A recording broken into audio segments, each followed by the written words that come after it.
ఆశ్చర్యకరంగా కేసీఆర్ గారు farm house నుంచి బయటకు వచ్చి ఒక మీటింగ్ పెట్టి ఆ మీటింగ్ లో వామపక్షాలు కాంగ్రెస్ తొత్తులుగా మారినాయని మాట్లాడారు. వారు బయటికి రావడం మంచిదే. ఒక పార్టీకి అధ్యక్షుడిగా, మాజీ ముఖ్యమంత్రిగా ఉండి, ప్రధాన ప్రతిపక్ష నాయకుడిగా ఉండి, శాసనసభకు ముఖం చాటేసి ఫామ్ హౌస్ లో ఉండడం అనేది ఏ విధంగానూ సమర్థనీయం కాదు. ఆలస్యంగానైనా ఆయన బయటకు వచ్చి ప్రజా జీవితంలో, రాష్ట్ర రాజకీయాల మీద, ప్రజా సమస్యల మీద స్పందిస్తే మంచిదే. ప్రజాస్వామ్య వ్యవస్థలో చేయాల్సిన పని అదే. కానీ ఇంతకాలం శాసనసభకు ముఖం చాటేసిన కేసీఆర్ గారు బయటకు వచ్చి ఉన్నట్టుండి వామపక్షాలు కాంగ్రెస్ తొత్తులుగా మారినాయి అన్నారు. అంటే బీఆర్ఎస్ కు మద్దతు ఇచ్చినన్ని రోజులు బీఆర్ఎస్ కు తొత్తుగా ఉన్నట్ట? ఇప్పుడు కేసీఆర్ గారి భాష ప్రకారం, కేసీఆర్ గారి అభిప్రాయం ప్రకారం లేదు, బీఆర్ఎస్ కు మద్దతునిస్తే కరెక్టు, కాంగ్రెస్ కు మద్దతునిస్తే తొత్తులుగా ఉన్నట్ట? కేసీఆర్ గారు సమాధానం చెప్పాలి. అసలు కాంగ్రెస్ ప్రభుత్వం మీద విమర్శనాత్మకంగా వ్యవహరిస్తున్నది వామపక్షాల, కేసీఆర్ గారా? అది కూడా చూడాల్సిన అవసరం. కేసీఆర్ గారు ఈ సంవత్సర కాలంలో ఏ సమస్య మీదనైనా విమర్శనాత్మకంగా బయటకు వచ్చి మాట్లాడారా?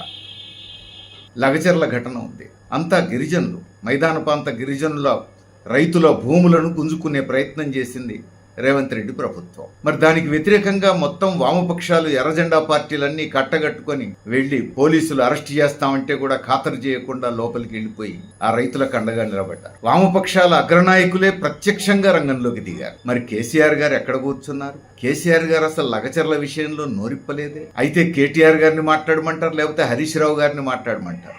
ఆయన మాత్రం నోరిప్పకుండా ఫామ్ హౌస్ కు పరిమితమయ్యారు. మరి అసలు ప్రతిపక్ష నాయకుడు ఆయన, బీఆర్ఎస్ కు అధ్యక్షుడు ఆయన, మాజీ ముఖ్యమంత్రి ఆయన మాట్లాడకుండా ఎందుకు తప్పించుకు తిరిగినట్టు? దానికి కారణం ఉంది. ఆయన ముఖ్యమంత్రిగా ఉన్నప్పుడు మల్లన్న సాగర్లో రైతుల భూములు అట్లనే గుంజుకున్నాడు. కాబట్టి ఇప్పుడు ముఖం చాటేసిండు. అంతేకాదు, సింగరేణి బ్లాకులను వేలంపాట వేస్తామని కేంద్ర ప్రభుత్వం నిర్ణయం చేస్తే మరి కేసీఆర్ గారు ఎక్కడ ఏ మూలన కూర్చున్నారు? అసలు తెలంగాణ ప్రజలకు సింగరేణి ఒక మణిహారం లాంటిది కదా. చారిత్రకంగా సింగరేణి తెలంగాణ ప్రజల హక్కు కదా. అలాంటి సింగరేణిని, బ్లాకులను వేలంపాట వేస్తామని కేంద్ర బీజేపీ సర్కార్ నిర్ణయిస్తే ఇక్కడి నుంచే ఎంపీగా ఎన్నికైనటువంటి కిషన్ రెడ్డి గారు కేంద్ర బొగ్గు గనుల శాఖ మంత్రి అయ్యి సాక్షాత్తు హైదరాబాదులోనే ఆ ప్రారంభోత్సవ కార్యక్రమాన్ని శ్రీకారం చుడితే, ఆయనతో పాటు రాష్ట్ర ఉప ముఖ్యమంత్రి భట్టి విక్రమార్క కూడా ప్రైవేటీకరణలో, ఆ అమ్మకం ప్రాసెస్లో, ప్రారంభోత్సవంలో భట్టి విక్రమార్క కూడా పక్కన చేరి తానే అంటే తందానా అంటే మరి సిపిఎం నాయకులు బహిరంగంగా ప్రశ్నించారు, విమర్శించారు. సిపిఎం నాయకత్వంలో సింగరేణిలో యాత్రే సాగింది. సింగరేణి కార్మికులందరినీ, సింగరేణి చుట్టుపక్కల ప్రజానీకాన్ని చైతన్యపరుస్తూ సిపిఐ కూడా అనేక నిరసన కార్యక్రమాలు చేసింది, మనం చూసాం. మరి కేసీఆర్ గారు ఎక్కడున్నట్టు? ఆ సందర్భంగా ప్రజలకు మొహం కూడా చూపించలేదే. సింగరేణి బొగ్గు బ్లాకులను అమ్మకానికి పెట్టడం తప్పు అని ఒక్క మాట అనలేదే.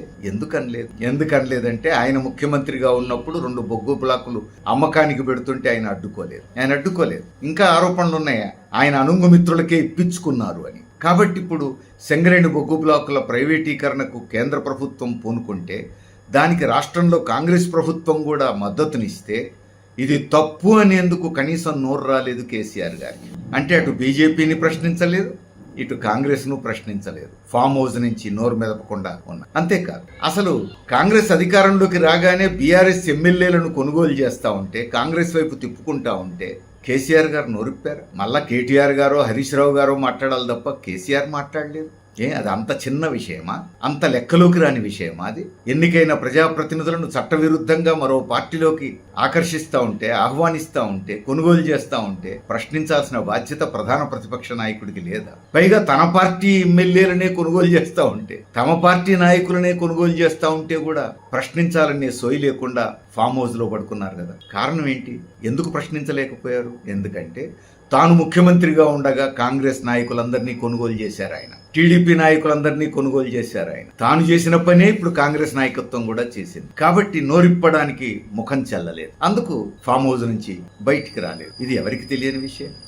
మూసీ సుందరీకరణ పేరుతో ఒక రియల్ ఎస్టేట్ ప్రాజెక్టుకు శ్రీకారం చుట్టింది రాష్ట్ర కాంగ్రెస్ ప్రభుత్వం. దీన్ని సిపిఎం బహిరంగంగా వ్యతిరేకించింది. ప్రజాభవన్ ముట్టడి కార్యక్రమం కూడా చేసింది. సిపిఎం కార్యకర్తలు అనేక మంది అరెస్ట్ అయింది. ఇంత జరుగుతుంటే మరి రేవంత్ రెడ్డి ప్రభుత్వాన్ని ఒక్క మాటం లేదు కేసీఆర్ గారు. ఈ మూసీ సుందరీకరణ మీద నోరు విప్పలేదు.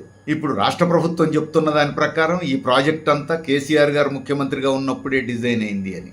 ఆ మాట రాష్ట్ర ముఖ్యమంత్రి రేవంత్ రెడ్డి గారు అన్నప్పుడు కూడా కేసీఆర్ గారు ఇది అబద్ధం అని మాట్లాడలేదు. మళ్ళా కేటీఆర్ గారు రావాల్సిందే. కేసీఆర్ మాత్రం నోరిప్పలేదు. కారణం ఏంటి? మరి కేసీఆర్ గారు ఉన్నప్పుడే ఆ ఫైల్ కదిలిందేమో.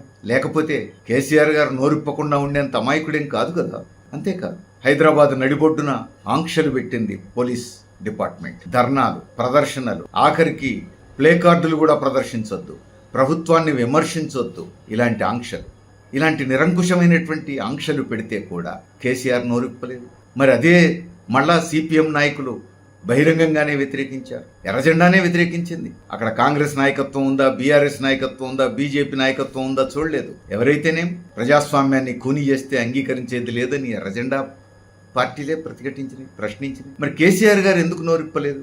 ఎందుకు నోరిప్పలేదంటే కేసీఆర్ గారు ముఖ్యమంత్రిగా ఉండగానే ధర్నా చౌక్ను రద్దు చేశారు. ధర్నా చౌక్లో ఎవరు ధర్నాలు చేయడానికి వీల్లేదని ఆదేశాలు జారీ చేశారు. ఒక నియంతలాగా వ్యవహరించారు, ఒక రాజులాగా వ్యవహరించారు కేసీఆర్ గారు. ధర్నా చౌక్ కోసం మళ్ళా ఎర్రజెండా నాయకత్వంలోనే అనేక పోరాటాలు చేయాల్సి వచ్చింది. అదే ఎర్రజెండా ఇప్పుడు పోలీస్ ఆంక్షలకు వ్యతిరేకంగా కాంగ్రెస్ గవర్నమెంట్లో కూడా వ్యతిరేకించారు. మరి కేసీఆర్ గారికి ముఖం చెల్లక ఫామ్ హౌస్ లో ఉన్నవాడు నోరిప్పకుండా ఉంటే మంచిది కదా. నోరిప్పి ఎర్రజెండాను గిచ్చి ఇట్లాంటి వాస్తవాలన్నీ ఎందుకు బట్టబయలు చేసుకుంటారు? అట్లా అది ఆయన స్వయంకృత అపరాధం. గిచ్చి మొహం మీదనే వాస్తవాలు చెప్పించుకోవడం అంటే ఇదే.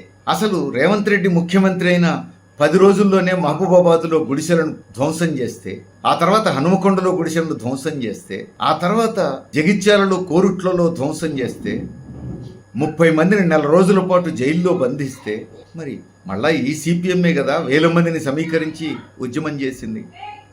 ఈ రేవంత్ రెడ్డి ప్రభుత్వాన్ని నిలదీసింది. కేసీఆర్ గారు నోరు మెదపలేదే. కేసీఆర్ గారే కాదు, ఈ విషయంలో కేటీఆర్ గారు, హరీష్ రావు గారు కూడా నోరు మెదపలేదు. ఎందుకంటే గుడిసెవాసులు గుడిసెలు వేసుకుంటే వీళ్ళకి గిట్టదేమో. కేసీఆర్ గారు ముఖ్యమంత్రిగా ఉండగానే అదే మహబూబాబాద్లో 19 సార్లు గుడిసెలను ధ్వంసం చేశారు. అందుకేనేమో ఇప్పుడు కేసీఆర్ గారు నోరు విప్పలేదు. నోరు విప్పంది కేసీఆర్ గారు. కాబట్టి ఇప్పుడు రేవంత్ రెడ్డి గారితో కేసీఆర్ గారు చేతులు కలిపినలా, కేసీఆర్ గారు రాష్ట్ర కాంగ్రెస్ ప్రభుత్వం తొత్తుగా మారినలా, అందుకే ఈ విషయాల్లో రాష్ట్ర ప్రభుత్వాన్ని ప్రశ్నించలేదనాలా. అంతేకాదు, అసలు కేంద్ర ప్రభుత్వం బడ్జెట్ పెట్టింది, ఆ బడ్జెట్లో రాష్ట్రానికి అన్యాయం చేసిందని చెప్పే సోయి కూడా లేకుండా కేసీఆర్ గారు ఇప్పుడు ఈ మాటలు మాట్లాడితే ఎవరి ప్రయోజనం కోసం ఉన్నట్టు? ఎవరితో ఎవరు రాజీ పడ్డట్టు? అంటే కేంద్రం అంటే భయపడుతున్నారేమో, ఇప్పుడు బీజేపీ అంటే భయపడుతున్నారేమో. తన బిడ్డని జైల్లో పెట్టారు, ఇప్పుడు తనను కూడా పెడతారేమో, లేకపోతే కేటీఆర్ గారిని కూడా జైల్లో పెడతారేమోననే భయం ఉందా? ఆ భయం లేకపోతే కనీసం బడ్జెట్లో రాష్ట్రానికి అన్యాయం జరిగిందనే మాట కూడా కేసీఆర్ నోటి మీద నుంచి ఎందుకు రాలేదు? ఇది ఎవరైనా అడగాల్సినటువంటి ప్రశ్నే. ఈ ప్రశ్నలకు ఏం సమాధానం చెప్తారు? రేవంత్ రెడ్డి ఏడాది పాలన మీద కేసీఆర్ గారు బయటకు వచ్చి మాట్లాడారా? మాట్లాడాలి కదా. ఒక బాధ్యతాయుతమైనటువంటి పార్టీ అధ్యక్షుడిగా, మాజీ ముఖ్యమంత్రిగా మాట్లాడాలి కదా. ఈ ఏడాది పాలనను విశ్లేషించాలి కదా. విమర్శనాత్మకమైనటువంటి వ్యాఖ్యలు చేయాలి కదా. తప్పును తప్పనాలి, ఒప్పును ఒప్పనాలి కదా. ఎందుకు నోరు విప్పకుండా ఉన్నారు? కాబట్టి రాష్ట్ర కాంగ్రెస్ కు బీఆర్ఎస్ నాయకత్వం తొత్తుగా మారింది, కేసీఆర్ గారు తొత్తుగా మారారని చెప్పాలా? ఏం భాష్యం చెప్తారు వీటికి కేసీఆర్ గారు? అందుకని ఒక రాష్ట్ర ముఖ్యమంత్రిగా 9.5 ఏళ్లు పనిచేసినటువంటి అనుభవజ్ఞుడు, సుదీర్ఘకాలం కాంగ్రెస్లో ఉండి, ఆ తర్వాత టీడీపీలో ఉండి, ఆ తర్వాత టీఆర్ఎస్ వ్యవస్థాపకుడుగా ఉండి ఉద్యమానికి నాయకత్వం వహించి 9.5 ఏళ్లు ముఖ్యమంత్రిగా పనిచేసినటువంటి నాయకుడి అనుభవం ఏమైనట్టు? రాష్ట్రంలో ఎర్రజెండా పార్టీల గురించి, వామపక్షాల గురించి కేసీఆర్ గారికి అర్థమైంది అంతే అనుకోవాలా? రాజకీయంగా మీరు విభేదించవచ్చు, కానీ ఇట్లాంటి బాధ్యతారహితమైనటువంటి వ్యాఖ్యలు చేస్తే ఏం విలువ ఉంటుంది? ఏం గౌరవం ఉంటుంది? ఈ అనుభవానికి, మీ అనుభవానికి, మీకున్న సీనియారిటీకి మీ గౌరవం నిలబెట్టుకోవాలి కదా. మెచ్యూరిటీని ప్రదర్శించాలి కదా. విజ్ఞత పాటించాలి కదా. కాంగ్రెస్కు తొత్తులుగా మారారని ఎట్లా అంటారు? ఫలానా విషయంలో కాంగ్రెస్ చేసింది తప్పు, దాన్ని వామపక్షాలు సమర్థిస్తున్నాయి, వామపక్షాలు తప్పు చేస్తున్నాయి అని అంటే అను. ఏ విషయంలో కాంగ్రెస్ తప్పు చేస్తే వామపక్షాలు సమర్థించినాయి అది చెప్పు. అప్పుడు వామపక్షాలు కూడా సమాధానం చెప్పాల్సి వస్తుంది. అట్లా కాకుండా రాష్ట్ర కాంగ్రెస్ పార్టీకి వామపక్షాలు తొత్తుగా మారినాయి అని చెప్పేసి ఒక బాధ్యతారహితమైనటువంటి వ్యాఖ్య చేస్తే మీ అనుభవానికి తగినటువంటి మాట కాదది. కేసీఆర్ గారి అనుభవానికి తగిన మాట కాదది. అది విజ్ఞత అనిపించుకోదు, బాధ్యత అనిపించుకోదు, మెచ్యూరిటీ అని కూడా అనిపించుకోదు. అందుకని బీఆర్ఎస్ నాయకత్వం సంయమనం పాటించడం మంచిది. రాజకీయాల్లో అనేక మలుపులు ఉంటాయి.